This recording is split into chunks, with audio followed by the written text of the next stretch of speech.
کے امام اعظم ابو حنیفہ رحمۃ اللہ تعالی علیہ سے پوچھا گیا کہ بتاؤ اے امام اعظم آپ کو اتنا علم کیسے آیا، آپ کو اتنا علم کیسے آیا؟ تو کروڑوں حنفیوں کے پیشوا آج ہم نماز پڑھتے ہیں، یہ امام اعظم حنفی رحمۃ اللہ تعالی علیہ کے طریقے پر پڑھتے ہیں۔ تو اس نے کہا، امام اعظم نے فرمایا کہ میں نے کبھی بھی علم دوسروں کو سکھانے میں بخل سے کام نہیں لیا، مجھے تھوڑا بہت آتا ہے، میں نے کسی کو بخل سے کام نہیں لیا کہ میں اس کو کیوں سکھاؤں، یہ وہ ادھر ادھر نہیں، اور میں نے کسی سے علم حاصل کرنے میں شرم محسوس نہیں کی، یار میری بڑی عمر ہو گئی اب تو میں پڑھ نہیں سکتا، اب میرے بیوی بچے ہو گئے اور بچوں کے ساتھ بیٹھ کر مجھے حیا ہے، شرم آئے کہ میں نہیں پڑھ سکتا، اب تو میری جو ہے نا زندگی ختم ہو گئی، میں بالکل نہیں پڑھ سکتا۔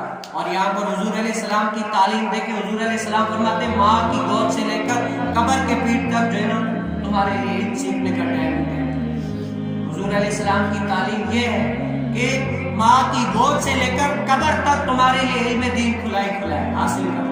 اور ایک صحابی رسول صلی اللہ علیہ وسلم اس کو پتا چلا کہ آج جو ہے نا شام کو فلاں ٹائم پہ تم اس دنیا سے چلے جاؤ گے، کیا اس دنیا سے تم انتقال کر جاؤ گے، چلے جاؤ گے۔